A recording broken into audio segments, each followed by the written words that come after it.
Hey, everybody. So,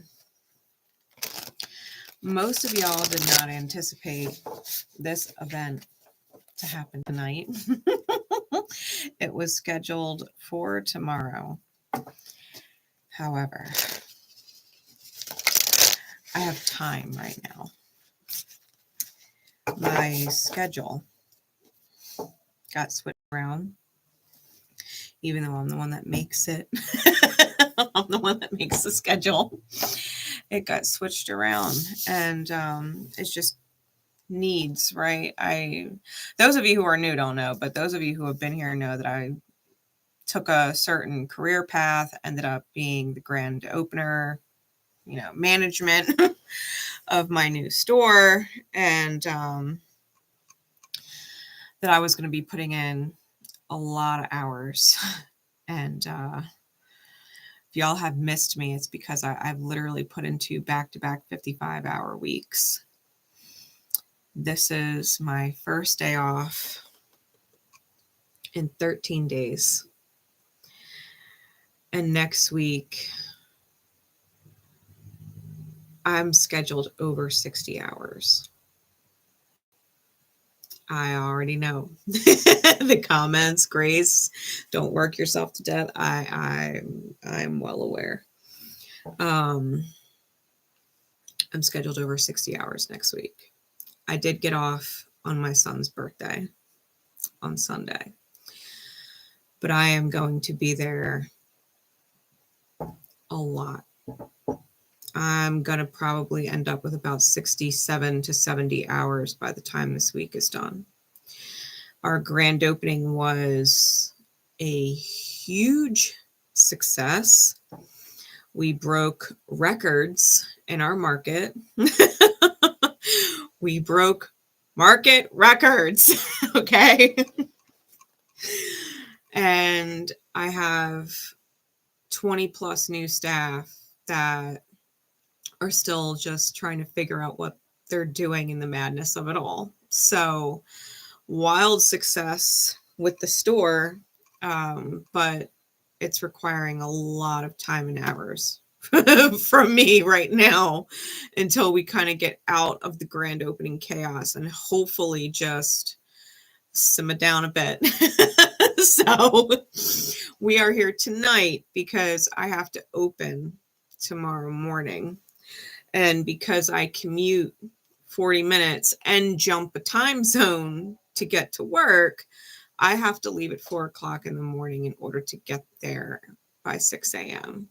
So we're doing the event now because I don't know what kind of energy I'm going to have tomorrow by the time I get out of there. All right.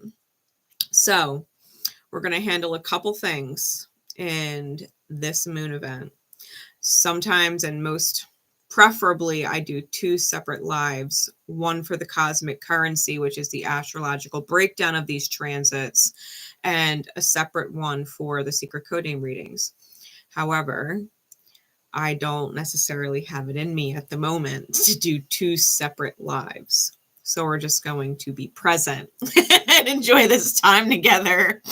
And I will timestamp everything afterwards in the comments and the description so you guys can, hop, skip, and jump around to wherever you need or want to go watching the replay. So we are going to start with the transits. We're going to do the cosmic currency first so you guys get an idea of what is going on astrologically.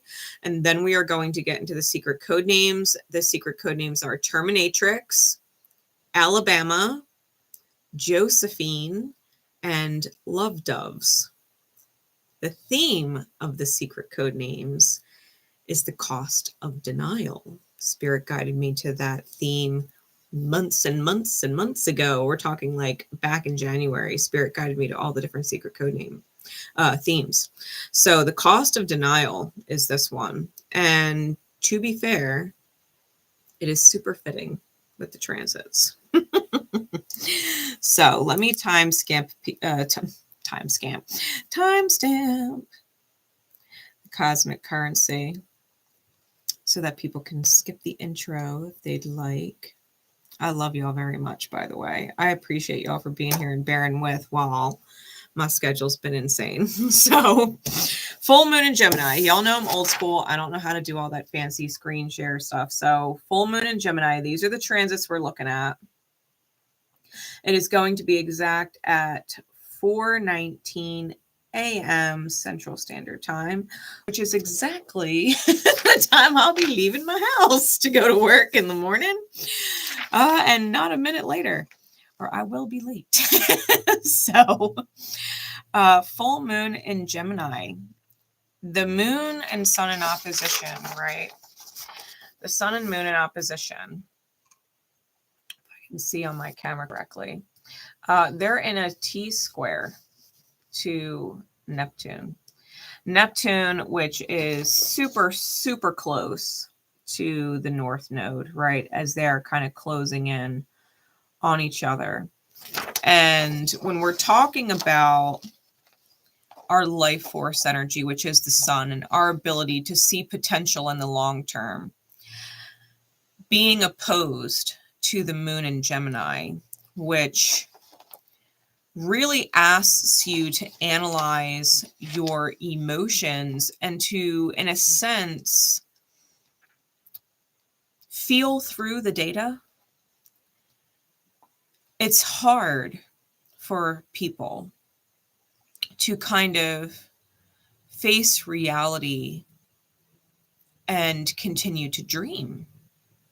You know, like a great example would be, I am borderline killing myself with hours, but the dream is to get a house. The dream is to get a house within the next few months so that I don't have to time zone jump to work and lose 2 hours on the way in, you know, but it's difficult because Neptune deludes things, right?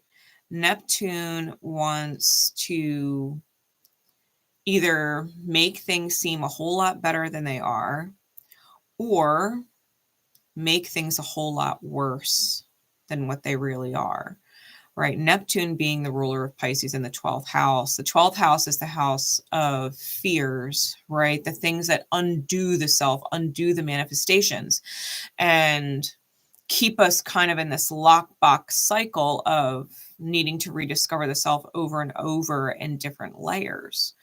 Right? So breaking through the vision of where all of your energy is going to this future that is somewhere in the distance, right? Whether it is a week in the distance or months in the distance or years in the distance, there's this life force energy being put into this ideal belief system that keeps us going, and the face value reality that is at odds with it, which can look like a lot of stress, right? It can look like high anxiety. It can look like feeling overwhelmed, because Gemini and the moon is irrational, right, to the sign of Gemini. Gemini likes logic and reason and communication and things that it can look at, like data. And the moon is everything but that, right? The moon makes no sense. Emotions make no sense. Either this makes sense or it doesn't. And the moon never fits in the make sense box, right? It's too big. It's too round. It's a round moon trying to fit into a square box, right? And it doesn't quite work. So when we're looking at the things and the part of us that is driven towards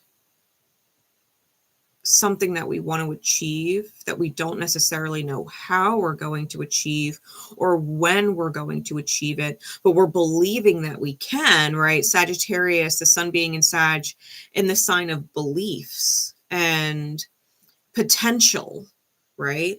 Sag is known for seeing the potential in things.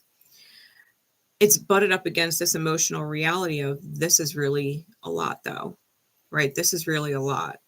Being in square to Neptune in Pisces, you know, it's being in its home sign. It's rather powerful there. And we're probably feeling a lot of mental fog and not necessarily knowing where we're going or what we're doing, or if what we're doing is even worth it. You know, like, are we really going to achieve the goal we're after?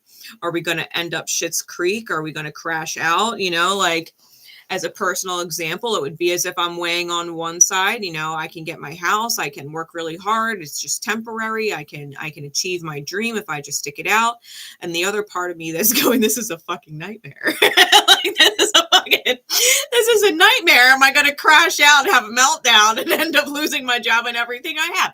You know, it's like the two extremes that we kind of hit when we're dealing with Neptune and Pisces. There's a lot of thoughts that don't really have any space to be present, trying to make themselves present. You know, it would be like thinking about what you want to make for breakfast, and all someone keeps talking to you about is what we're going to have for dinner later. It's like talking about dinner doesn't make sense in this conversation because we're trying to talk about what we're having for breakfast. So why would we be talking about dinner? And it's conversation that's just filling the space that's unnecessary. That's kind of what Neptune's doing. There's a lot of conversations inside the mind that are taking place, and it's just not what we're talking about, right? It's not what the focus is. There's a lot of different thoughts, and most of it is fear driven, right? Most of it is fear driven. It's 12th house stuff. For me, I have Pisces in the 10th house. Neptune is in my 10th house. Saturn is in my 10th house. And so a lot of this is evolving around career, where you guys have this in your charts, right? What house Pisces rules in your charts is going to do kind of the same thing, right? It's going to be doing the same thing. So even me talking about my career and my job and things that are going on in my life is not actually relevant to the cosmic currency, right? And the different things that play in the cosmos, and yet it is a part of the conversation. So how it makes sense for you, you know, if you're a Pisces rising and you have Neptune in your first house, you're being really conflicted with the different transits as far as, you know, your 4th house and your 10th house go, and the things that you are focusing on with your home and career, and how those things make sense to you, and how you yourself are at odds with being able to achieve it, right? Having a dream home scenario or a dream job scenario, and your job requiring you to do certain things. It may be, you know, consider feelings, but taking them out of it as well, and analyzing data, and having, you know, this potential or wanting to travel or move. And, you know, you are the conflict, right? You are the conflict, especially if you doubt yourself or are in denial about how much you are capable of, right? As a Pisces rising, you might be really having to integrate those two polarities, right? Of Sag and Gemini being in the 4th and the 10th house. It's no different if you had Pisces in your 7th house, right? And you're a Virgo rising. You're dealing with a lot of distractive partnership type conversations that are conflicting between your houses, right? They're conflicting between your houses. So take it for a grain of salt, all of the different conversations going on inside your head.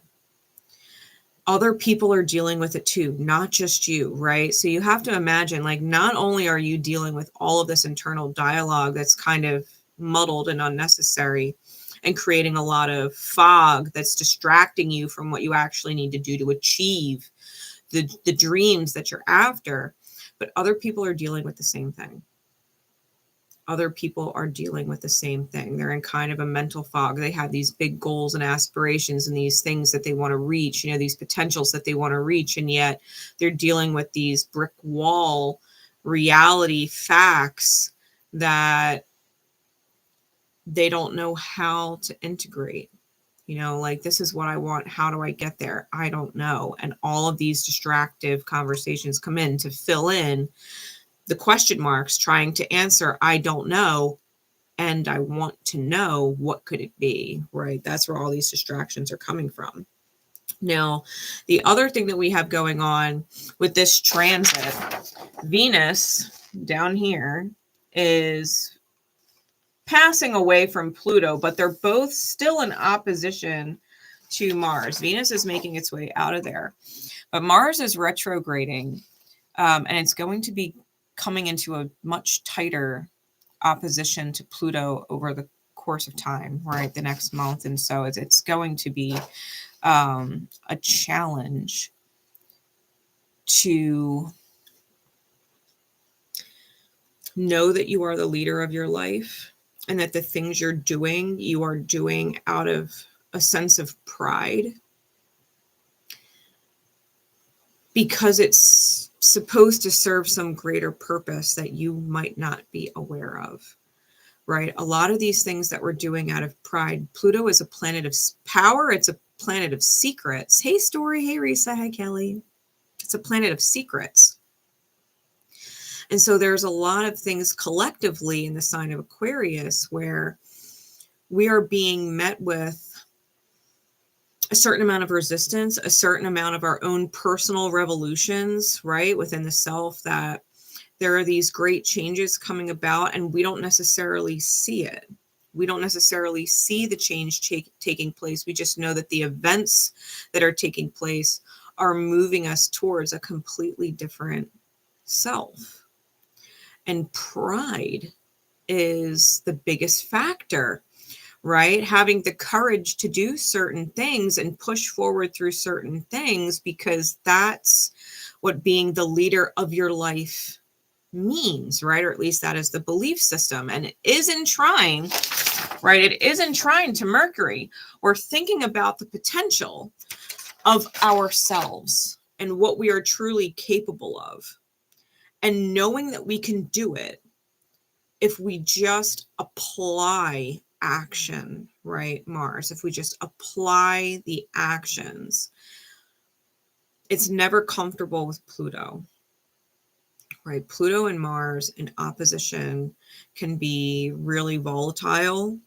It could also be completely fucking gassed out. Right? Pluto could take all of that Mars energy and just absorb it and completely gas it out and nutshell it for a later time, right? Down the road. It could be explosive, right? People's tempers, people who have their pride hurt, along the way, or they're not getting that, gratitude or that appreciation for all that they're doing. It could take a toll. Right. So if you haven't told somebody who does a lot for you how much you appreciate them lately, you might want to do that. Like I've been reminding all of my staff how much I appreciate them through this grand open, because it's been insane. The grand open's been insane.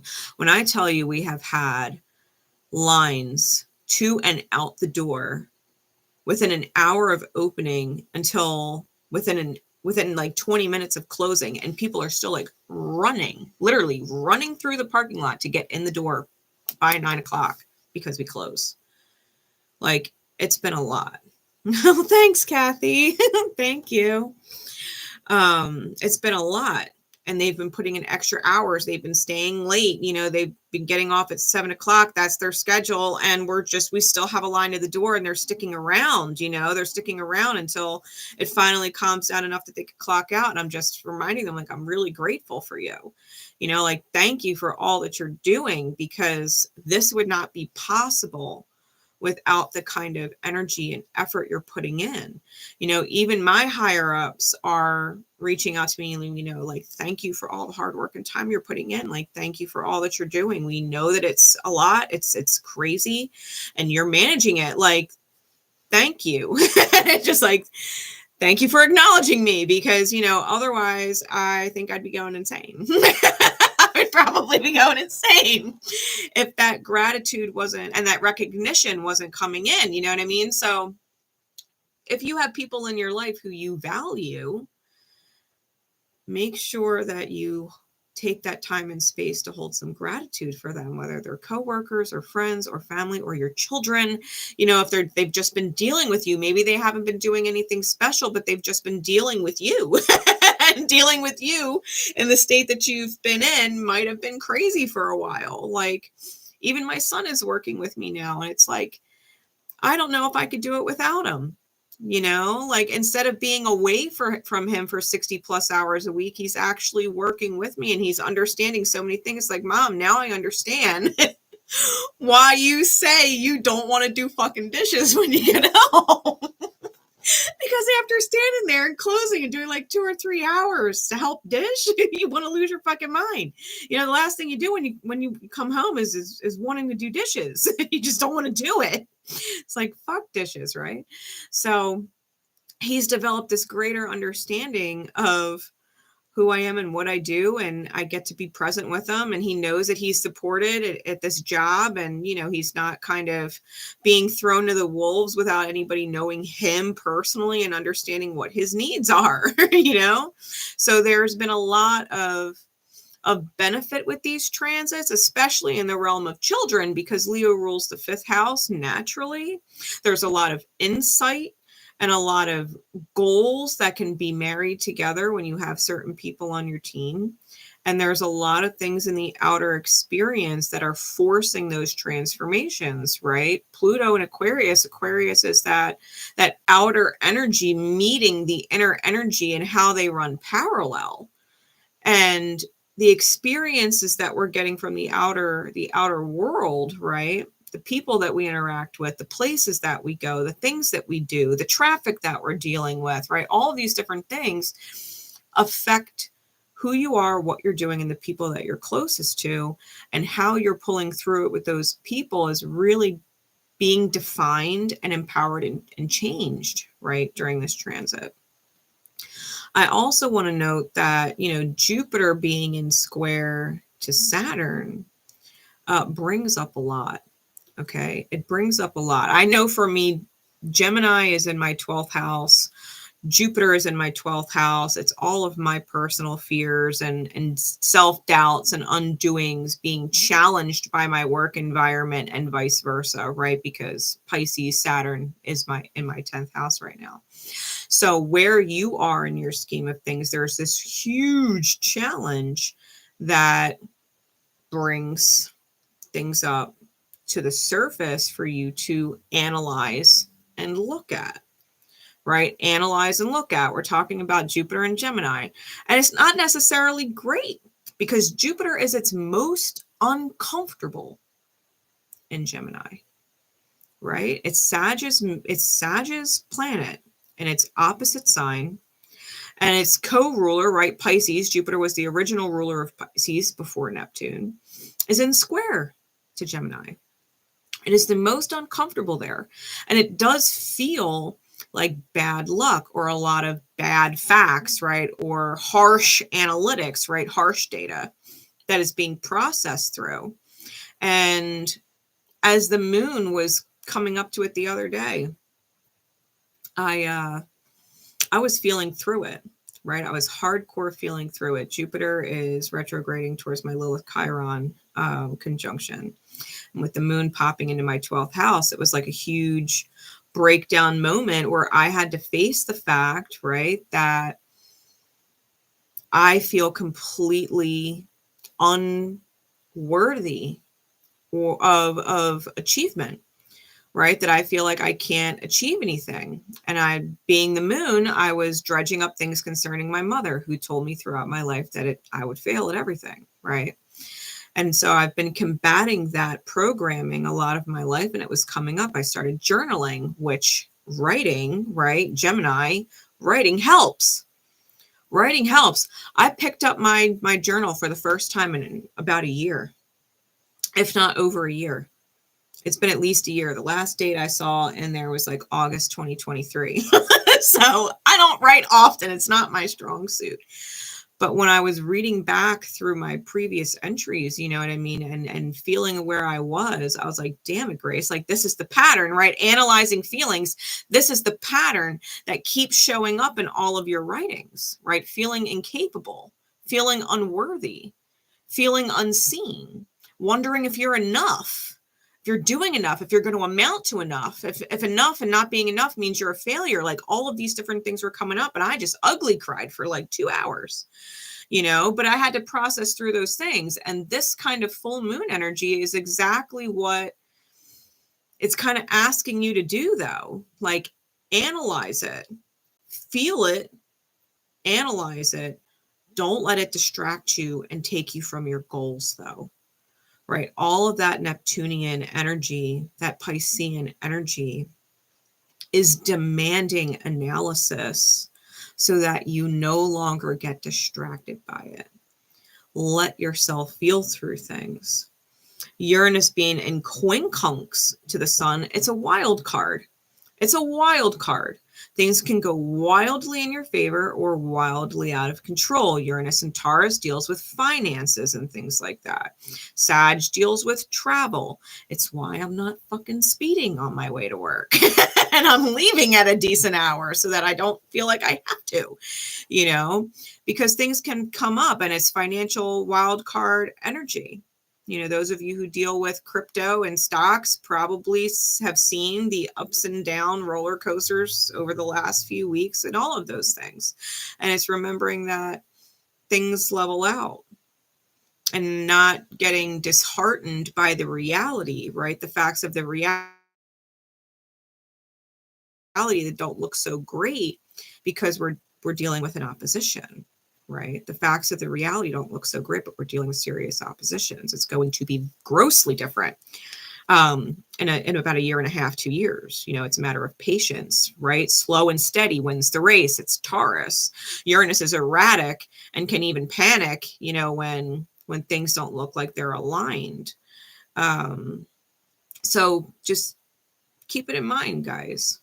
There's a lot of different things going on that are set up in the sky right now to distract you. Squares are challenges that we need to rise to. And in the meantime, if we're not looking at it like that, they're distractions. Neptune being in T square to the sun and moon is a huge distraction. It's a huge distraction. It's not necessary. All of those fears, you have to kind of reality check yourself. You know, I had to do it myself. After ugly crying for like 2 hours, I was just like, Grace, look at what you've accomplished in your life compared to what everybody thought and told you that you were going to accomplish. Like, look at the reality. My mother didn't even anticipate me living out of my 20s. Hell, she told me to, you know, now sensitive topic. Okay. Just warning, sensitive topic for those of you who, you know,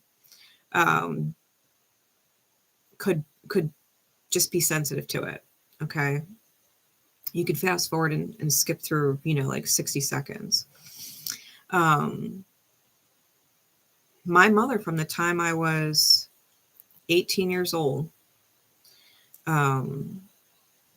literally told me to unalive myself. I was getting straight A's in college. I was doing a really good job, doing things my own way. And before I left for college, she woke me up at 2:00 in the morning. And I shared a room with my sister at the time. So she pulled me out of my bedroom. She woke me up literally like 2:00 in the morning, pulled me out of my bedroom, said, come here. Like, it's important. And she's crying. You know what I mean? She's crying. She's upset. So I'm thinking something's really wrong. Like, why is my mom crying, waking me up at 2:00 in the morning? She pulled me out of my room crying because I was going to fail, she said. I had gotten almost a full ride to the college I wanted to go to in Vermont to do forensic psychology. Got almost a full ride. And she told me that I was going to fail. She said, you're going to fail, Grace. If you don't listen to me, you are going to fail. And she was like grabbing my shoulders and shaking me like, you're going to fail, Grace. And she was just bawling her eyes out. She's like, you cannot go to Vermont. You have to go to college in state. You can't, me and your father are not going to support you. We're not going to pay for anything. We're not going to help you at all. Like, you won't be able to make it. We're not helping you. And so after, you know, all the early bird scholarships were already out, now it's like April, May, I had to reapply to colleges in state. And she didn't like that I was with my son's father at the time. It was before my son was born, but I was with his father. She didn't like him. And I refused to break up with him before I left for college. I said, I can handle it. Like, I can have a boyfriend and do well in school. And I was one of the highest scoring students in my classes. Like, I've always been smart. I was in, talented and gifted programs, international baccalaureate programs, Apollo programs, like honor student. I've just always been there. And I knew I could handle it. Well, I had been getting A's. I had been getting straight A's in college for the first run of all the testing. And, I was still going to visit my boyfriend, once or twice a week, making the drive to go visit him because I was in state and could drive home. I was just an hour and a half away. And she was so furious that I was succeeding in proving her wrong, that I wasn't going to fail. That she kind of sabotaged it. I had called her up because it was mid-November and it started getting really cold. We were dealing with, icy rain and things like that on campus. And I had to, walk from different buildings, and said, it's getting really cold. Like, hoodies aren't cutting it. I need my winter coat and my boots. And she had set up a time for me to come and pick them up on a certain day. And I had work. I was working at a cafe in town. And I told my boss, I said, I have to leave at a certain time. I can't stay late. And he wouldn't let me leave. He's pretty much said, if you leave now, you're fired. And I was like, well, then I guess I'm fired because I can't be late. You know what I mean? Like, I have to go get my winter coat. I know how my mom is, and she's been on edge with me ever since I started to prove her wrong. She'd been giving me a hard time for a few weeks at that point. And I lost my job. I got fired because I left to go get my winter coat and my boots from my mom. Ended up hitting like crazy storms on the way home. And if you all know what a geo tracker is, I had a geo tracker convertible. Lightest car on the road is like 800 pounds. Super lightweight car. They don't even make them anymore. They were just so lightweight, it was almost dangerous. And crazy storm on the way home. It was so bad that I couldn't go over 45 miles per hour without hydroplaning. My windshield wipers were on the highest speed, going as fast as they could, and it just looked like a sheet of water just pouring down my windshield to the point that I pulled over. I couldn't see. I'm on the highway. I could not see. And I pulled over off to the side and just prayed to God that no one hit me. Just prayed to God that no one hit me while I waited for the storm to just pass. And I'm texting my mom like, hey, I'm sorry, I'm late. Like, I'm on the highway. I'm pulled over. Like, the weather is horrible. She's not answering. And I finally got there. It was like almost 9:00 at night. I lost my job. I drove in this freaking storm, scared for my life. Finally made it home to get my winter coat and my boots. And I called her and she didn't answer. So I called her a second time. She didn't answer. So I texted her. I said, I'm outside. Can you just, like, if you don't want to see me, just drop them on the doorstep. I'll go get them, And she said, your father and I are watching our show now. You're late. Come back tomorrow. I said, I can't come back tomorrow. Like, I'm here now. Like, I'm literally right outside the door. Like, just put them outside. She said no. She said no. And she told me that if I didn't leave, that she would call the cops. My mother. If I didn't leave, she would call the cops. So I drove all the way back to college without my coat or my boots. And when I had it out with her the next day, mind you, this is all around midterms, she told me to unalive myself and to make sure that when I cut my wrists, that I did it the right way so that she didn't have a hospital bill. And to make sure that the college knew that when they found me, not to call her because she wouldn't go to my funeral either. My mother. I was studying for midterms. I had 3 midterms the next day. This is the conversation my mother is having with me on the phone. And then she hung up on me. She goes, make sure you do it right so that I don't have a hospital bill, and don't you dare let them call me. I'm not coming to your funeral. She hung up on me. I tried calling her back. She hung up, and she answered and hung up. I was a wreck. I was a wreck. I went in to my statistics exam the next day and completely bombed it. I didn't have a single formula inside my head. I couldn't make sense of anything. I bombed my psych exam. I bombed my bio exam, and there was nothing I could do. My stat teacher goes, how the hell do you go from getting a 97, the highest score in the class? How do you go from getting a 97 on the first exam to a 23? And I told him the situation. I asked him if I could retake it, and I couldn't retake it. He said, if I let you retake it for personal reasons, he said, I'd have to let everybody. He goes, I'm sorry. I said, what do I do? Is there still potential for me to even pass, and get credit for the class? He was like, honestly, he was like, if you got 100 on the next 2 exams, the way that they were weighted, he goes, you would still get a D, and they won't give you credit for the course. And he said, the best that I could possibly advise you is to go to, the guidance counselors and see about withdrawing before the actual middle of the semester being over. He goes, at least you would only get charged half tuition instead of full tuition if you're not going to get any credits for your courses. And that was the first time I withdrew from college. And I left and did withdraw. I moved home. Well, not home with my mom. I moved in with my boyfriend at the time, my son's father, and started working my ass off to try and pay those bills off. And because I owed 20 grand for credits I never got. And my mom and I spoke later. And the point of this whole story is, if you remember, I was talking about how she pulled me in my room and said that I was going to fail. And I was looking at her like, no, I'm not, Mom, I'll be fine. I know I'll be fine. She goes, no, you're not, all this shit.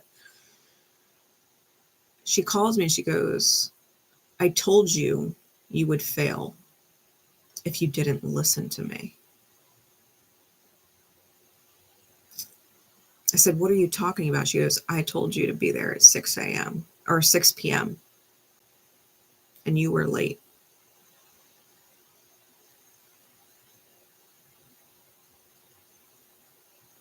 I would fail if I didn't listen to her. She made sure of it. She made sure of it. That if I didn't listen to her, that I would fail in hell or high water. She sabotaged the shit out of it.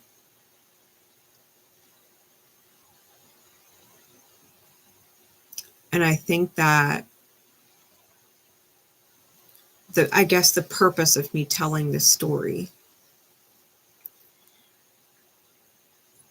is that I was sitting there ugly crying the other night because all of these feelings of failing were coming up. It was all coming up. Every single time I ever tried to reach those goals of mine, they were sabotaged out. My mother interfered multiple times in my life. I've dropped out of college twice. Thanks to her. The second story I'm sure will come up another day, but I was sitting there ugly crying, and I'm like, Grace, look at all you've accomplished in your life. Your son is a beautiful person and he loves you and you have a good relationship with him.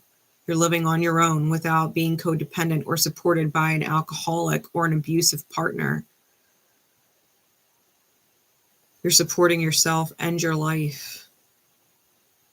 You're managing your own store. You were given the opportunity, based off your performance over the course of a year, to grand open their new location. They could have picked anyone. They wanted me for that. And I'm doing it, and I'm getting appreciated by my higher ups. Like, Grace, stop being so hard on yourself, you know. The thoughts that are buried in there, the sabotaging ones, they're going to come up with this full moon so that you can analyze it. So that you can analyze it and see the bigger picture and believe in yourself and what you're capable of, no matter where you've come from or what you've been through, that you're not repeating these same stories, that you're not fulfilling the expectations of assholes in your life. So believe in yourself with this one. I know it could feel hard. I know it could feel hard. Chiron is in 𝗧 to Mercury, but it is enshrined to the sun. Like, the things that didn't kill you made you stronger. The things that didn't kill you made you stronger. And everything that has ever tried to break you revealed some kind of blessing in the long run. So no matter how hard it is, no matter what kind of pressure you're under, whether it's from the outer experience or from within yourself, diamonds are formed under pressure. You've been through a lot of pressure already. You can't make a diamond any more a diamond with more pressure. Understand your value. See the diamond that you are for what you are. You don't need to put yourself under that kind of pressure anymore. You can't be more diamond than you are. You're either a diamond now with all of the experiences that shaped you, or you're not. And if you're here watching this channel, I guarantee you, you are. I guarantee you, you are.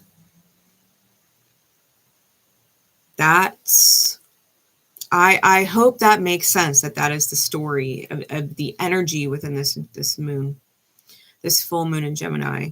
Full moons are huge on climactic releases of things.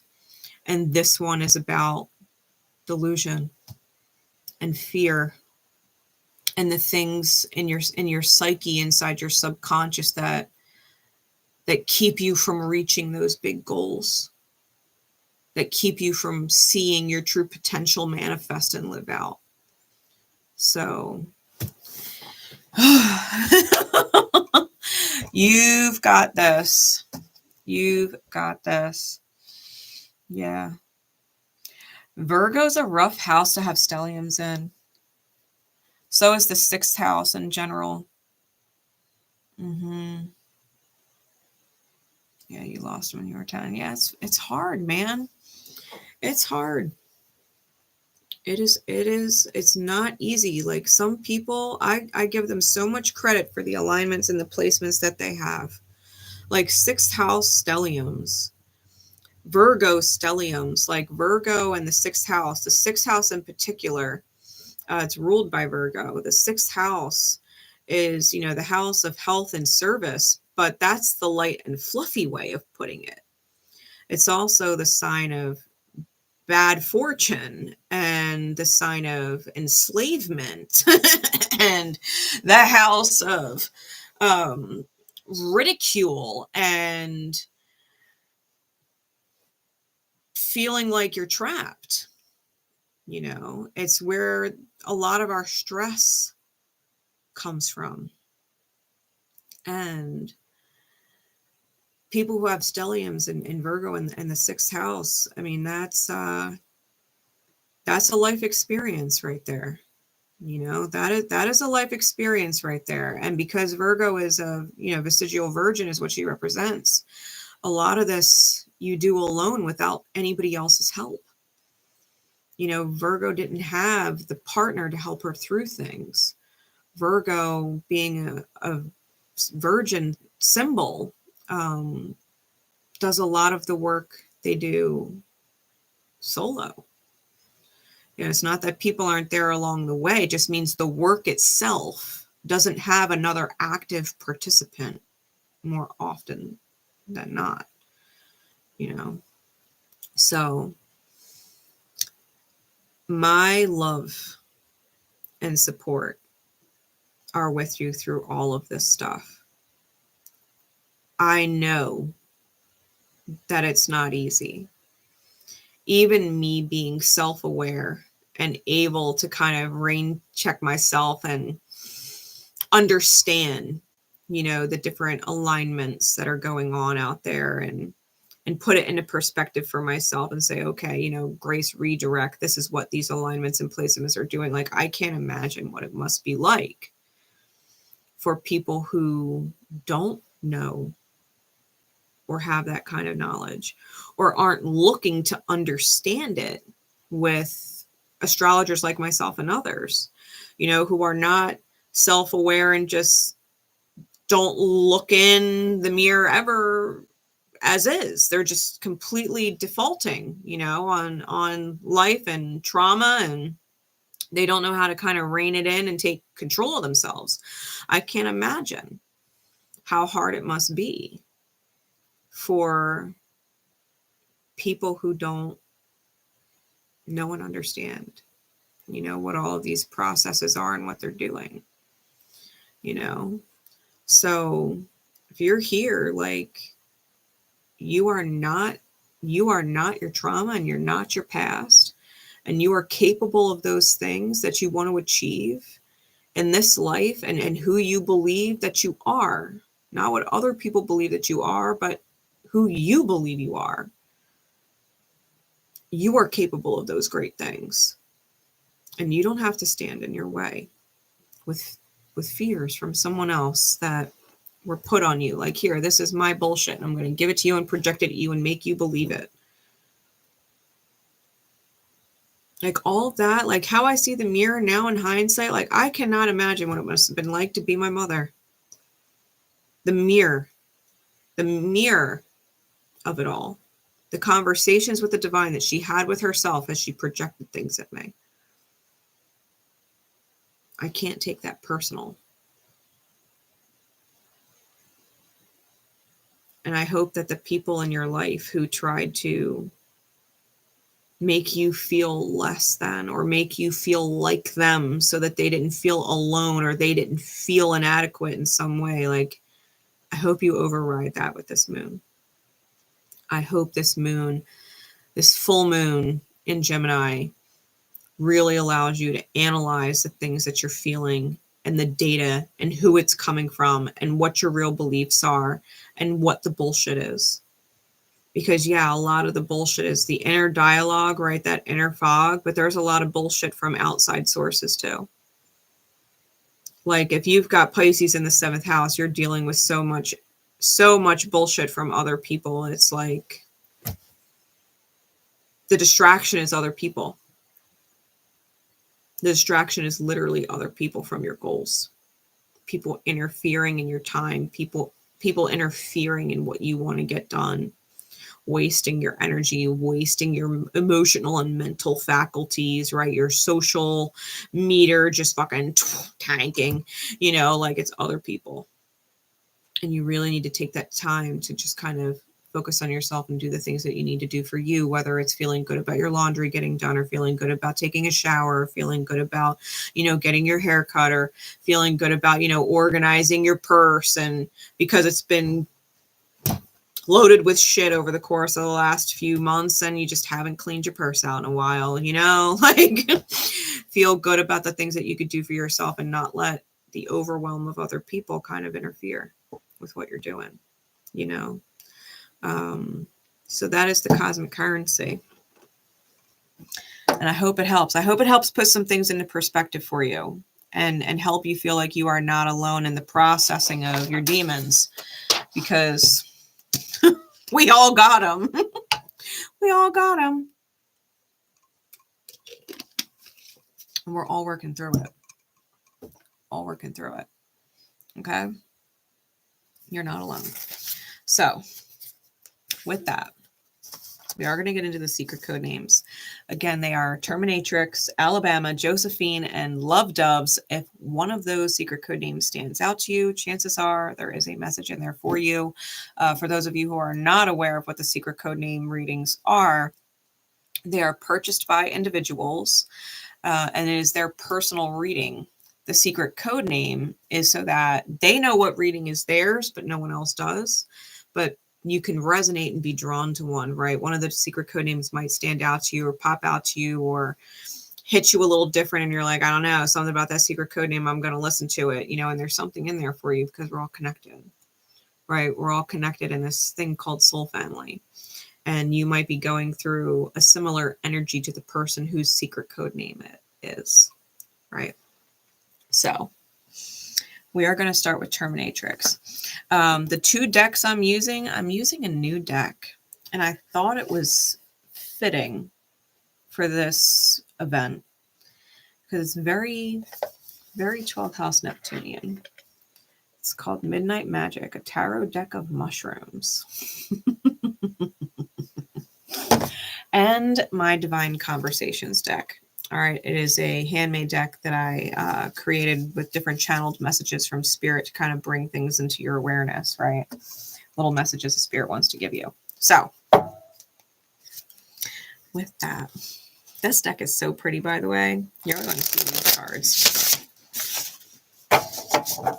Terminatrix. Timestamp.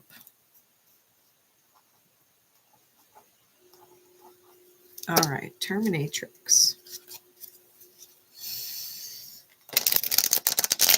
I thought it was an interesting word because it started like Terminator, but ended like Creatrix. You know what I mean? So it was an interesting, it's almost like the opposite, right? The opposite of Creatrix. It's a Terminatrix. But of course, you know, if we're talking about destruction, it yields into creation and generation of this in the cycle of things. So I thought it was interesting that that's where we were with it. So Terminatrix and those who are drawn to it. The cost of denial is the theme, Spirit. What do we need to understand for secret coding Terminatrix? The cost of denial. What do they need to know? What do they need to know?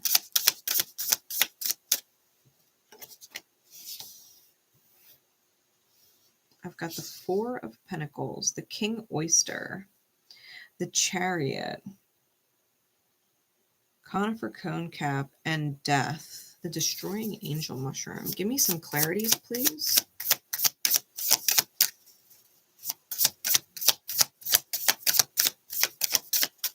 Give me some clarities, please. King of Swords, the Devil, and the Hermit. 4 major arcana and 6 cards. Bottom of the deck is the 8 of Swords.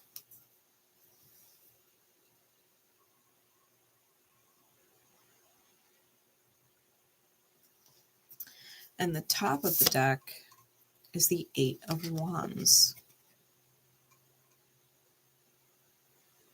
All right.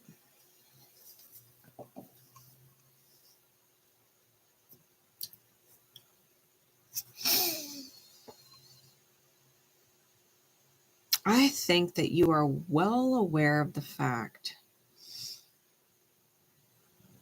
because you're definitely getting pinged towards it, right? The top and bottom of the deck with the double 8s.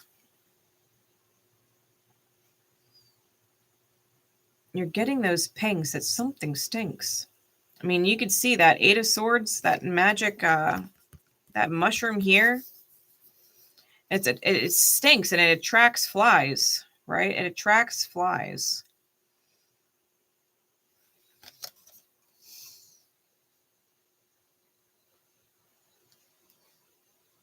Its energy stinks.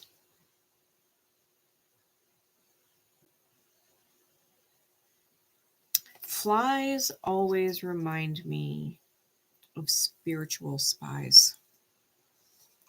Right, there's that saying, like a fly on the wall.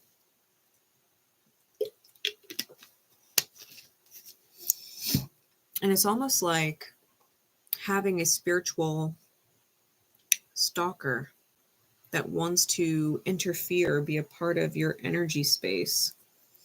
And it's unwelcomed, right? Flies, like a fly in your house or a fly inside your car, like it's fucking annoying. We can't wait to kill the fly or let the fly get out so it's out of our space. I feel like you have someone attracted to a part of you, your energy, that has yet to shift. Hey, Kristen. Hey, sweets. How you doing, Lala? It's like,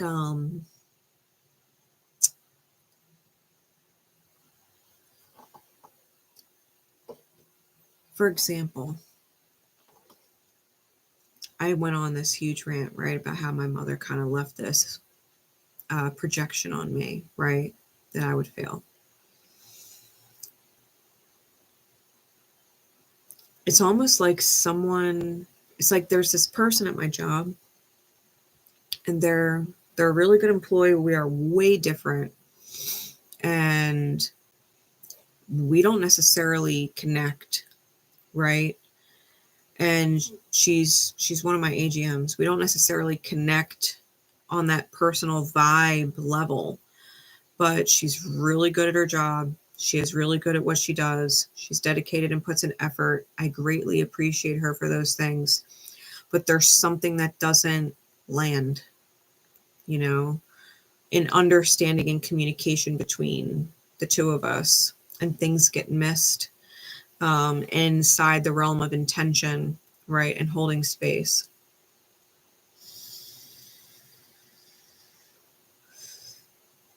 And it's almost like the fly is a reminder that there's a part of my energy that needs to be looked at, because it's attracting certain people that don't flow with me. What is it about this person that's off-putting? It's not that there's anything wrong with her, because there's nothing wrong with her. Everybody has their unique self. It's who she is and how that brings up certain things in me that I've consistently been trying to work through in this life, right? And knowing that when I nip that in the bud with myself, that weird disconnect will also get nipped in the bud and disappear. You have someone in your reality, and I think you know who it is, who doesn't seem to connect with you, and yet they're in your experience. And they're in your experience because they're drawn to the quote unquote stink energy that you haven't nipped in the bud yet, right? You haven't cleared it out yet. Maybe it's just still hanging on by a thread, but you've got to just be done with it, right? For me, it's an am I doing enough? Am I enough? Am I worthy? Am I capable wounds, right? For you, it could be something completely different. You have someone in your experience that you are holding on to that is cold and calculating, right? Who might seemingly be more intelligent or wiser than you, or at least that's your perception or opinion of them, right? The Four of Pentacles with the King of Swords, holding on to someone who knows how to take charge, knows how to cut people off, maybe knows how to give people ultimatums and draw those healthy boundaries. Like, you are free to do what you want, but if you do this, I'm out. If you choose that, I'm out, right? It's this or this, because if you choose this, I'm out. If you choose this, I'll keep talking with you, or I'll keep being a part of your life. But if you don't, here's the consequence. This person is capable of that. And you haven't quite accepted that you are also capable of that yet. It's why it rubs you wrong. This person is comfortable doing something that you are maybe insecure about being. Or maybe you've been taught not to be that way, or taught that it's bad, right? But there's an integration there, right? Opposites. There's an integration there. The Chariot with the Devil is divine movement away from restrictions, away from attachments, away from people that bind you and make you feel obligated to serve them against your happiness, obligated to deal with them against your happiness. The Chariot can be maternal figures. The Devil can also be work scenarios, right? So, or people attached to father figures, because it's Capricorn, right? We're dealing with the Cancer and Capricorn polarity with the Chariot and the Devil. You might want to take a look in your chart and see what's going on there, especially since we just lost Pluto in Capricorn. And Mars is retrograding back into Cancer. So there's a certain completion going on with that integration in the different houses that connect in your chart for you. We also have Death and the Hermit. Transforming the idea or the belief or the self-sabotage of feeling alone. We're talking about Virgo, right? We're talking about Scorpio, Death, and the Hermit, right? Scorpio and Virgo. You're getting out of this feeling that your pace in life, that your timeline is seemingly slower than other people's, because I'm being drawn to the turtle on the card. A little turtle there. There's something about your pace that has been fortunate for you, right? The ladybug is about luck. There's something about your pace that has been wildly fortunate for you. It might not have aligned with the timelines that other people deem as acceptable, or you're supposed to, you graduate high school at this age, and, you go to secondary school at this age, and you start dating and get married at this age. And then you have kids after that, you have kids after marriage, and, and you do the whole thing. Maybe you're like me. Maybe you got out of high school and didn't graduate college. Maybe you had a son or whatever before you got married, like I did. Maybe you did things the opposite way around. Maybe you did it younger. Maybe instead of having, kids at 30, you had them at 20, or maybe instead of having them at 30, you had them at almost 40, your timeline is different than other people. And it's been a blessing for you in ways that you don't necessarily, or haven't necessarily completely and fully understood yet, the wisdom of it all, right, with the Hermit. Maybe you're coming into this time where you are starting to gain the wisdom that you were always meant to achieve with this specific timeline that you're on, right? You didn't make mistakes. You didn't screw it up. Your timeline is your timeline. Your path and purpose in this experience, you chose it before you got here. And there's a reason why you chose it. I think you're starting to come into the space of understanding why you've manifested certain people and experiences in order to heal and transform, and the wisdom you were always meant to gain from it. I think denying your power and holding on to this idea that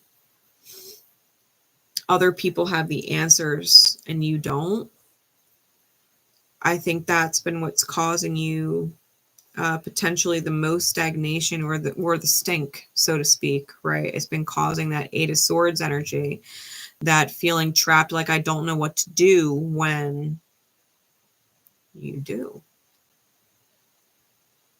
You do, though. So whoever or whatever it is that doesn't seem to emotionally connect with you, who seems to get you more inside your head, who makes you feel like you're trapped, right, in this dynamic ship with them. You are free when you say you are free. It is your way when you decide it is your way. They don't have to like it. But just like they give you choices, A or B, you're like, no, C. C. That's my choice, C. It's going to be this way. And I'm not giving you the choice, no, not A or B, but C or D. No, it's just C. This is the choice. This is what I'm doing. You figure it out, what to do from there. I've just chosen what I've chosen. Right? So, yeah, I think that being confidently decisive might benefit you. We're going to see, where's the divine conversation at, Spirit, for Terminatrix? Fitting cards for your secret code name. Creation through destruction. Yeah, break the chains. 2 cards. First one, break the chains of guilt and pity. It's insulting to watch you do it. You are not the devil's bitch. You are not the devil's bitch.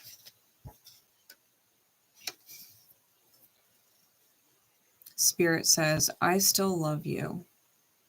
No matter how many times you miss the lesson. Let's reflect on them now. Pick yourself up and try again. You've been probably learning this lesson for a while. And maybe you've missed it. Maybe you've missed the mark a couple times and repeated it. It is time to break those chains and move away. Right? Divine movement. Move away from the devil's energy. You're like that beautiful little firefly right there. Glowing and bright and flying away. Break the chains of guilt and pity, Spirit said. It's insulting to watch you do it.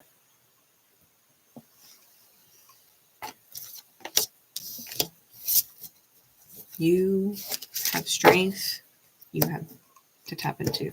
You have strength you have to tap into.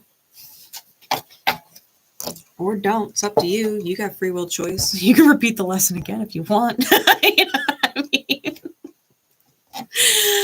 I already hear it in your head. Fuck that. I don't blame you. Fuck that. That's right.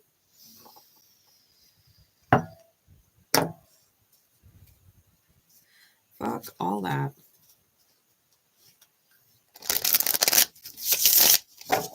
People can dictate all they want. And you can follow their dictation as much as you want and be unhappy doing it. Or you can just realize that you have the same power that they do and can dictate your life accordingly. No matter who or what it is.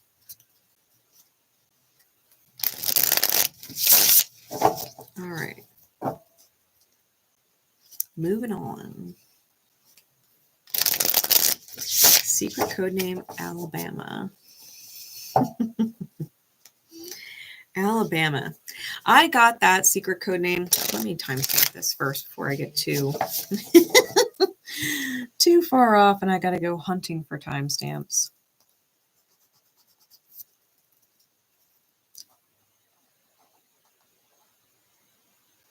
Secret code name Alabama. It was the secret code name that kind of came to me the fastest. As soon as I asked Spirit, okay, what is their secret? It's just Alabama came before I even finished asking Spirit the question. It's just Alabama. And I saw a picture of the state itself, like an image of the state itself. I just heard Alabama, was instantly shown the state. So I don't know what is significant about Alabama. I don't know if there's a song attached to it that makes sense or resonates with you. But there, or you have a friend there, I don't know. But there's something about Alabama that just came through real hard and strong. So we'll see where it goes. Theme is the cost of denial. So what is it, Spirit? For secret code name Alabama and those who would be drawn to it. What do they need to know? What do they need to know?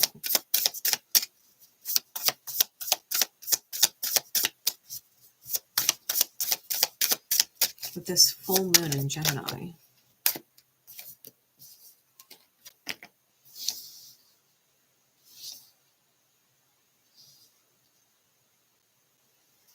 Clarities, please.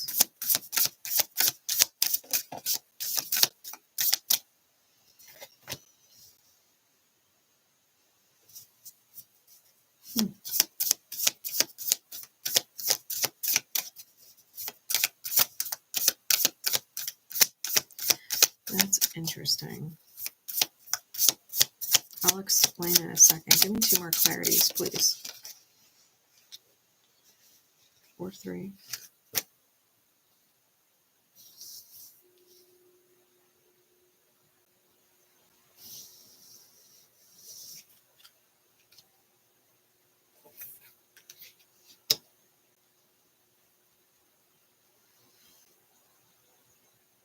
Interesting.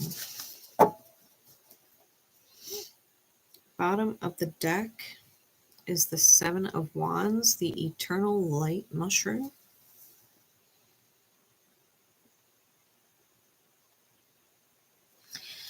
And the top of the deck is the 5 of Wands, the orange pinwheel.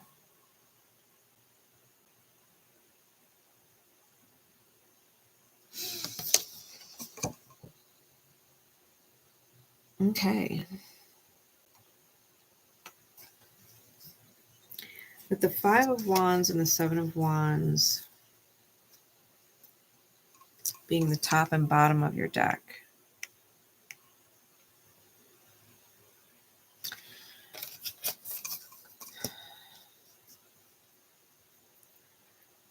I think you might need a bit of a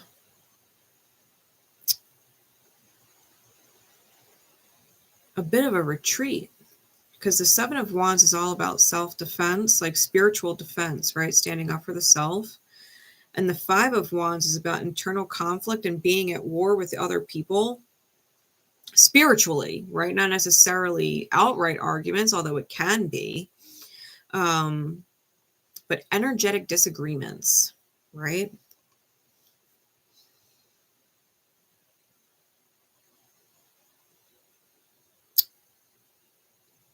And I feel like a part of you wants to put it on pause. Like maybe you've had to have your defenses up and your walls up, or be in that kind of self-defense mode for a while. And maybe you just kind of need to retreat into yourself a bit.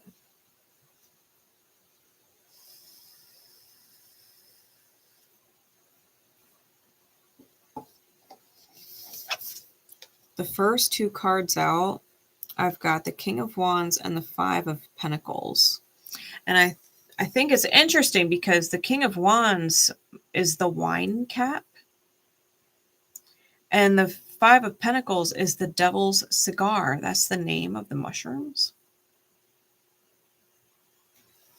The common names.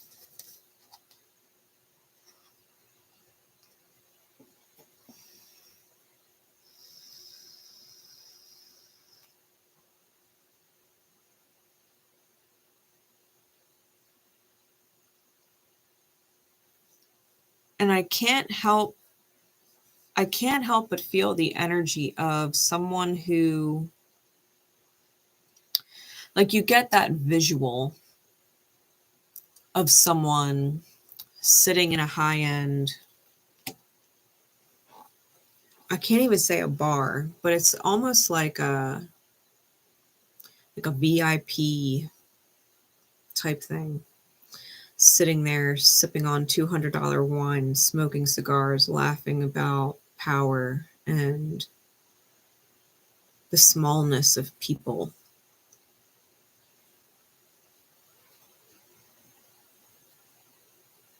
And the stress of the same person when they are by themselves in their office with their $10,000 desk, sipping on something expensive and smoking through cigars while looking at numbers, you know, or looking at the players involved and how to achieve a goal. It has that kind of arrogance to it. And I don't, how this pertains to you and the people who are drawn to the reading. It could be someone in your energy space, or the temptation into that energy space. Thing is, people who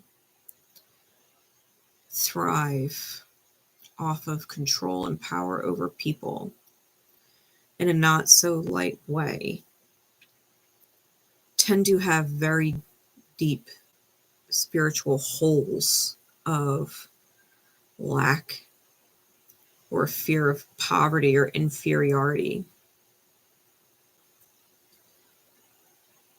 that their personal definition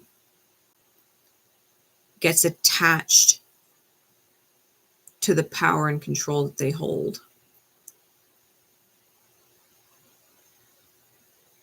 It's the difference between someone who has it all and loses it all and knows that it's okay because they'll bounce back from it, and someone who dives into such a deep, dark space when they lose everything that they define themselves through that they don't want to live anymore, you know. Kind of like, you know, if we think back in history with the Great Depression, you know, people who were really, really rich lost everything in the stock market crash, and there was like mass unaliving of people like taking their own lives because they lost all of their wealth, right? And they didn't know who they were if they didn't have this power and they didn't have this status. You know, it's the difference between those kinds of people, you know, people who could have it all and lose it and keep going and be humble, and people who can't. The King of Wands with the Five of Pentacles is someone who has that power and status and would do anything, including being a bit cutthroat, in order to maintain it. Because if they don't maintain it and they risk it to be moral, they could lose it all, and then they wouldn't want to live anymore if they lost it, right?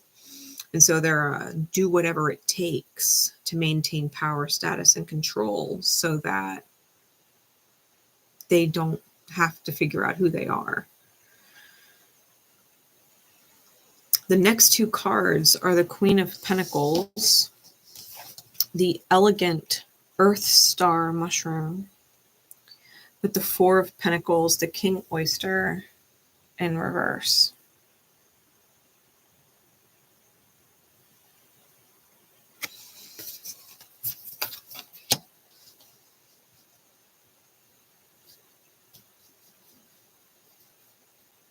I feel like you do have a lot of class and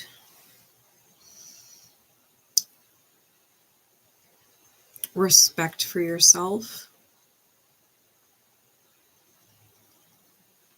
And that the temptation into the world of the King of Wands with the Five of Pentacles would kind of veer you off course of that elegance, right? That class, that respectable couth, you know, that regard, that high regard that you hold yourself in to carry, you know, that you have a certain standard for yourself.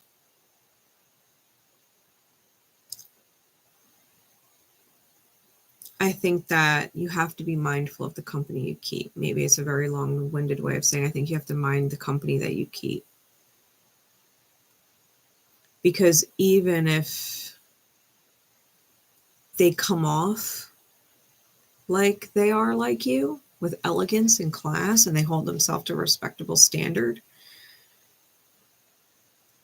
the King of Wands with the Five of Pentacles, that archetype, that combination archetype, would hide their fear of powerlessness really well.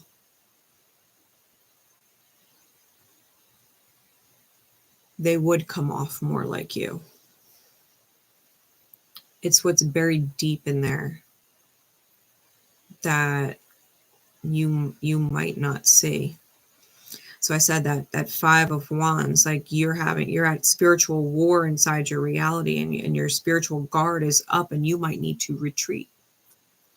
You might need to retreat. I think you're dealing with someone who is more self-motivated and potentially looking at you as how they could use you like a pawn to better their status, better their power, better their control, look good on them. You know, they're more inclined to connect with you for what you can do or provide to benefit them, as opposed to being genuinely interested in sharing life and space and energy with you as someone who matters to them. Right? Because the King of Wands, no one else matters to the King of Wands but the King of Wands.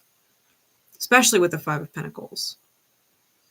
No one else really matters to them. They could come off like they do because they need people to believe that. But it's not genuinely the case.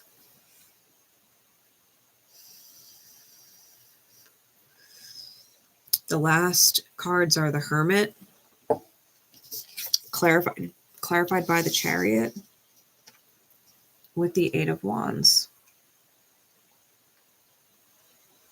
I think you kind of know, right? The Hermit is that journey of inner wisdom that we come to understand. And the Chariot and the Eight of Wands is about moving forward.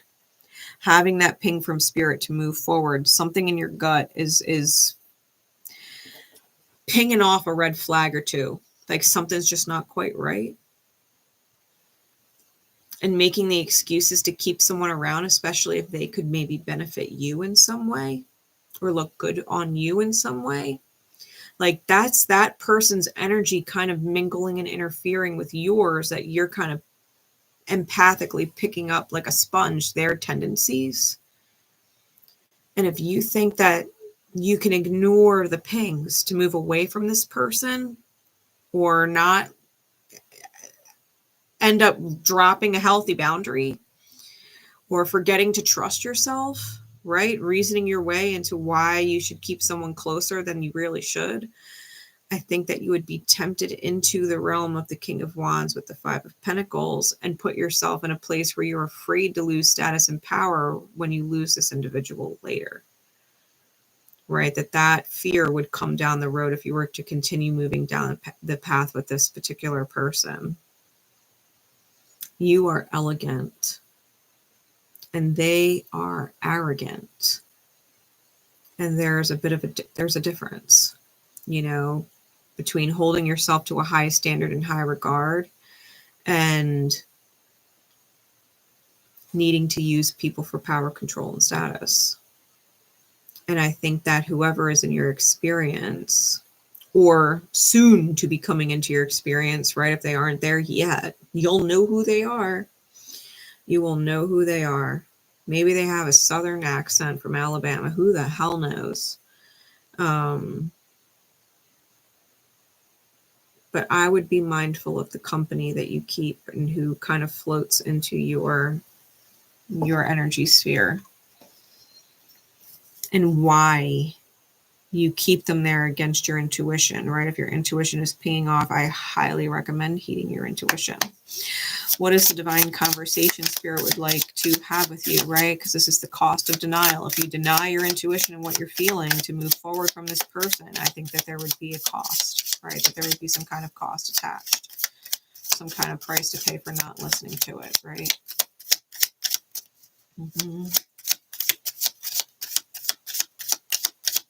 Mm-hmm. Yeah. Yeah, I agree, Kristen. Yeah, that's kind of exactly what it is. For those who, you know, if YouTube decides whether to actually do the live chat replay or not. She said, for me, the closer I get to someone, the more I do things like them. And if I don't like how they do things, I have to keep them less close. It throws my energy off so bad, like what you're saying. And that's exactly it. You know, it is kind of almost exactly like that. Like you really do start to become the company you keep. And if you're not truly aware of the company you're keeping, you're not really aware of how you're changing into them either. Right? Yeah. The guidance, the divine conversation, it says, you are somewhere you don't belong. It's not the future you're trying to make it be. Let it go. Dispel your pride. You didn't fail. Dispel your pride. You might feel deserving and think that this person has all of the things that you deserve to have and be the person you deserve to create with. And they are not who you think they are. You're somewhere you don't belong. It's in someone else's energy. And that's the vibe I'm getting. So, secret code name, Alabama. I hope that helps. I hope it helps you keep your eyes open. If something is in your highest good, you don't have to try to make it so. You don't have to try to make it so. All right.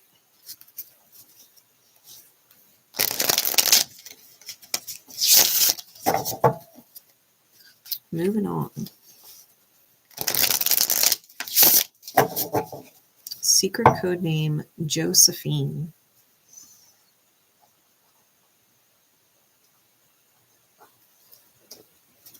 Secret code name, Josephine.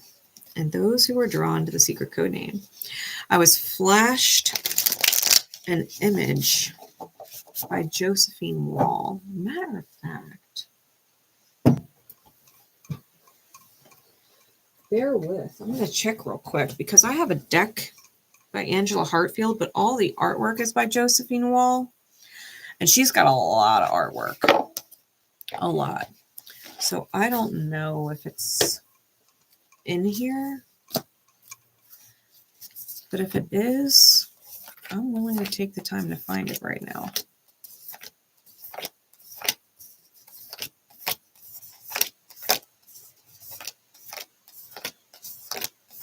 It just dawned on me that this deck, I have this deck. And I know the image I saw, which is making me curious. See if it's in here.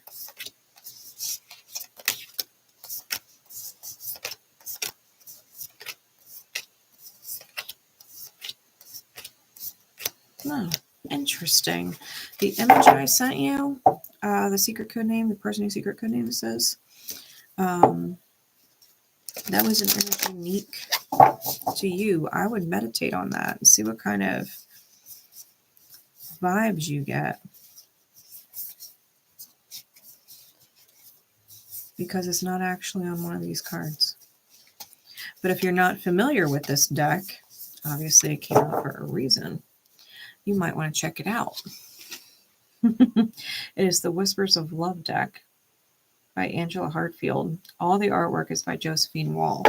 And I always used it as an action deck Maybe we'll pull that card for you, and maybe we'll pull that deck for you instead of the Divine Conversations deck. Maybe you're just meant to have a card from that deck. So let's say, Spirit, please. We do as we're guided here on the channel. What insight for secret coding Josephine do they need with this theme of the cost of denial? What insight do they need? What do they need to know? I know, I love Josephine Wall's artwork. It is so beautiful. The details are incredible.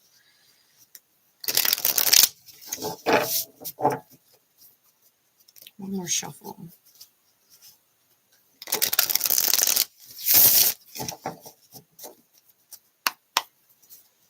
What insight, please, Spirit?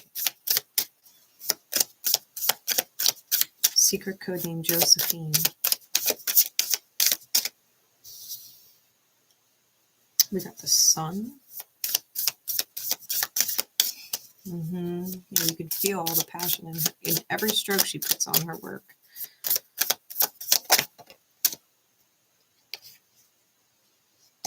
The Queen of Swords. Judgment in reverse. Clarities, please.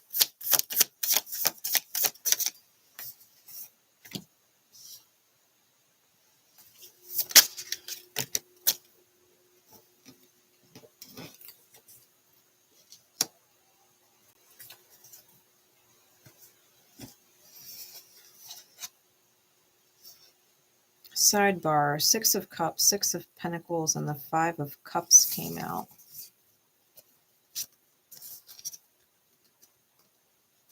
Oh, I almost dropped that one.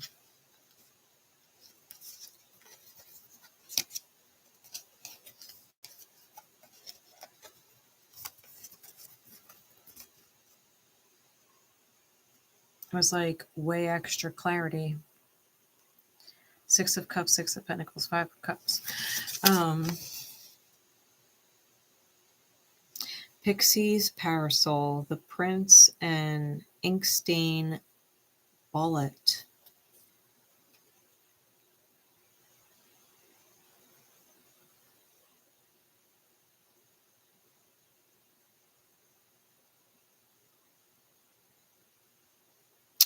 You may have a soulmate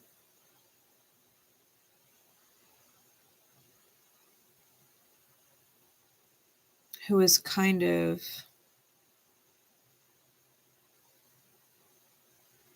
either they are emptying themselves and draining themselves out completely to the point that it's detrimental. They're giving and giving and giving to the point that it's detrimental. Or you are for a soulmate. Someone connected to you through past lives, so this is not your first lifetime with them. Doesn't have to obviously be romantic. It could be any soulmate, but you've spent past lives with them.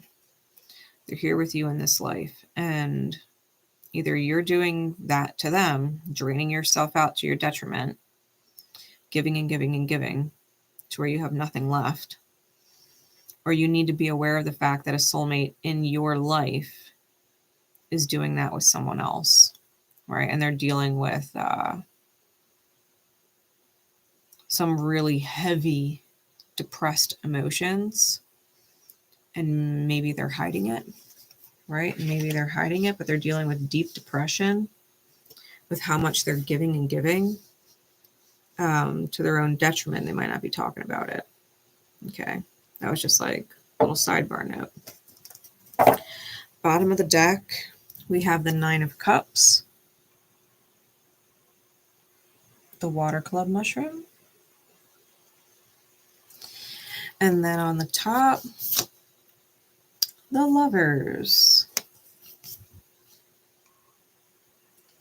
Caesar's mushroom.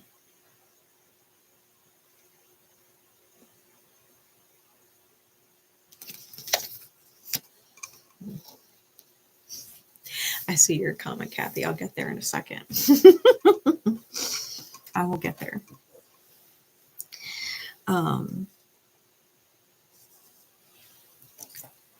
All right. Secret code name Josephine. I think there is a part of you, the duality of the dream, right? The duality of the dream.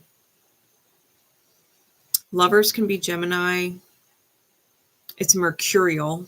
So, there's always little hints of Virgo in there. But it's Gemini and energy, it's the twins. And I feel like you've created a kind of dream mirror for yourself. You have reached a certain wish come true, and or you are about to, right? You are about to. The Sun with the Page of Cups in the reverse, I feel like you're unapologetic for it too. Like you have probably closed a lot of doors and a lot of chapters with the World card and needed to move forward in a very Queen of Swords kind of way. It's not like you want to move forward in a certain way, but you have to. The mushroom is lion's mane. And lion's mane is actually an extremely healing, potent mushroom. If you do not know what lion's mane mushroom is, you should probably look it up. The benefits to lion's mane are unreal. I think that you have withheld judgment and put in so much work, right? That Judgment card reversed with the 8 of Pentacles. Put in so much work that it literally made you feel like a blob, right? So much work. It is literally the blob mushroom. You have pushed yourself spiritually to such limits to achieve what you're achieving in this life that you are unapologetic about it. The fact that you have some kind of wish filled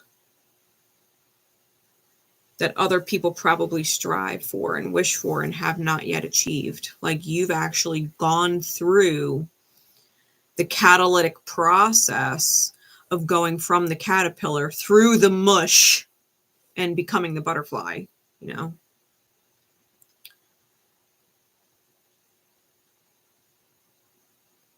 You have probably poured so much from yourself. Right now, looking in hindsight at those 3 cards, you've probably poured so much of yourself into past life people, past life connections to where it became detrimental to you. And used it to reflect, right? To heal so much of yourself. You're manifesting wishes and leaving behind a certain legacy that continues on because you've gone through so much healing.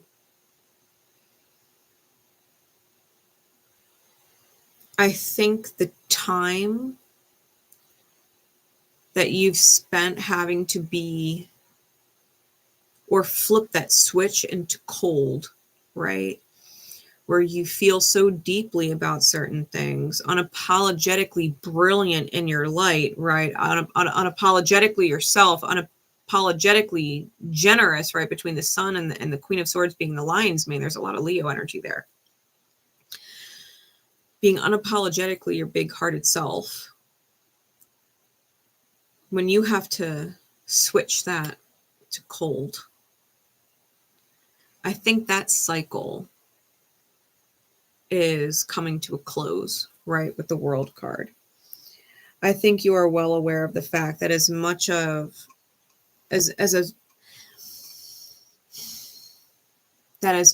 you is beautiful inside that generosity, that generosity also comes with a certain level of pain that you are no longer willing to live over and over again, flipping from hot to cold,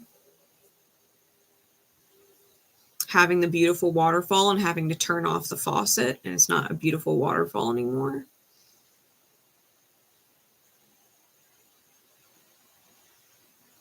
I think there's a certain amount of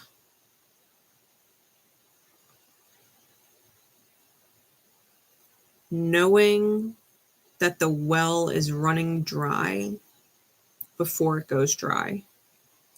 Not letting yourself go to those extremes, right? That judgment card in reverse, where like the judgment of your actions or the final, like that final judgment of rectifying the energy. I think you know in advance now that you could keep pouring in certain directions, but you can just turn the faucet off before the faucet runs dry so that you still have parts of you left, so that you don't feel like you've given to such a detriment. That one-way give with the Six of Pentacles.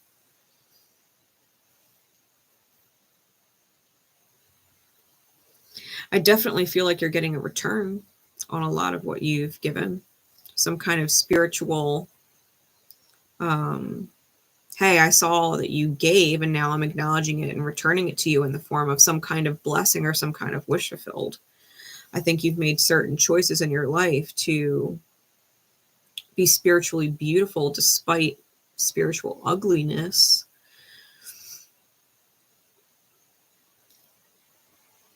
I think you're unapologetically brilliant in your shine.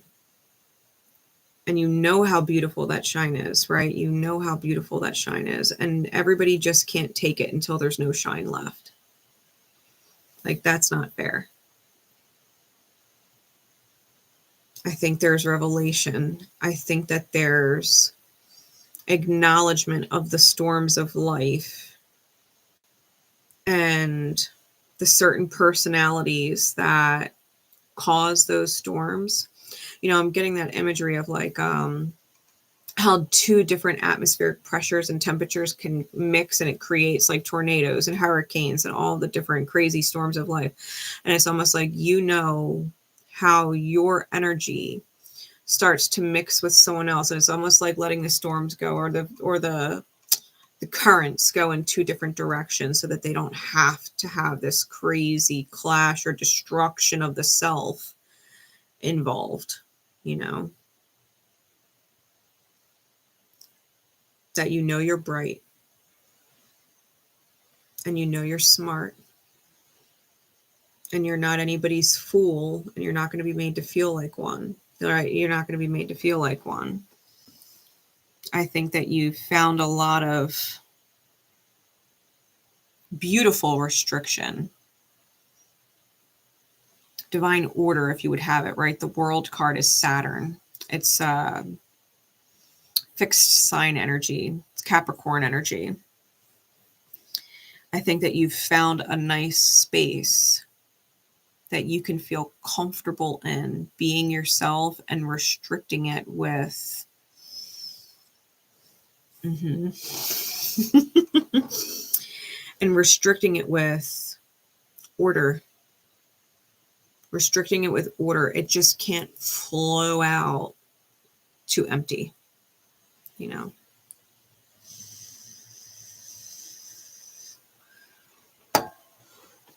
That's not how wishes come true, right? Dreams don't come true by overflowing to empty. You give what you feel good and comfortable about giving and no longer feel obligated to continue to. Just because you did once doesn't mean you have to do it twice. Doesn't mean you have to do it 10 times or 100 times. Like, I gave to you once, it felt good. That's it. Like, be happy that I gave to you once or don't. Like, I don't know what to tell you, but I'm not going to be unhappy giving to you 100 times. You know what I mean? That kind of shit.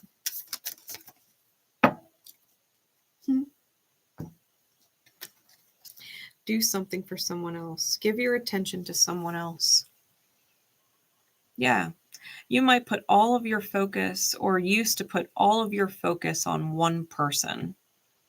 and all of your attention, right? All of that beautiful light shining on one person. And sometimes your energy just needs to be shared with other people.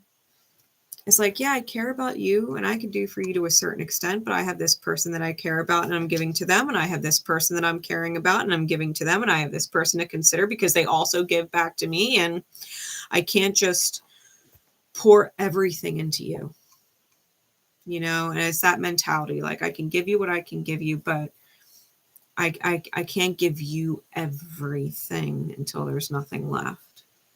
And the people who would ask that of you are being limited, right? They're getting slapped with that healthy boundary. Like, I got to do stuff for other people. Like, you're taking up way, way, way too much time and energy. And I can't, I don't want to. Even if I could, I don't want to. I don't like it. I don't like the end result, you know? I'm going to read a little bit of that card for you. It's card number 41. Let's just fucking read. So these are little short flips anyway. You can screenshot it if you want. What is this right here? Give your attention to someone else. It says, when we focus on doing something kind for someone else, we create an opportunity for our relationships to be re-energized. What can you do today to be considerate towards someone in your life? Small things can have a big impact. Imagine how amazing your life will be if you give emphasis to do kind, loving things for others. And you know what? I think that's a big component of what has allowed you to heal to this point as well.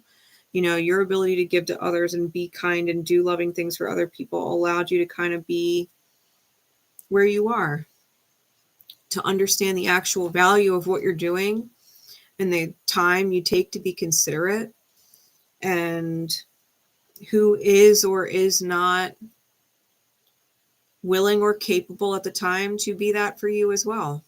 You know, always be kind to people and do good towards people, but not to your own detriment.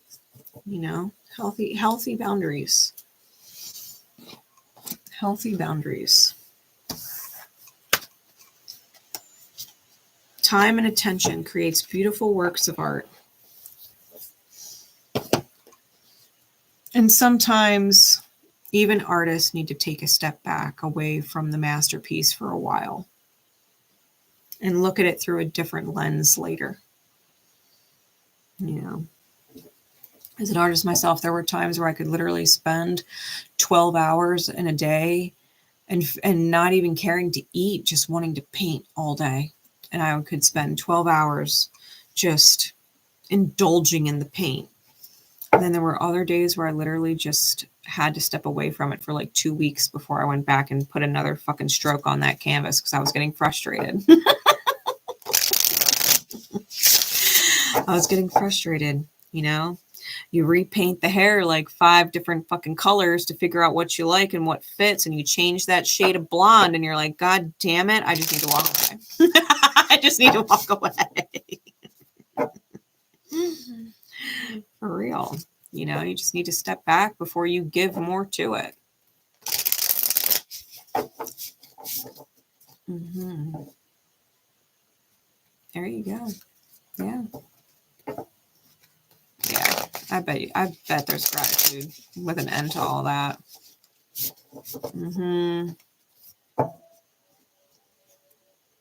Yeah, I've got boundaries too now. I love pouring into people, but damn it, if I'm going to feel like shit at the end for it, like, bitch, you ain't going to empty me.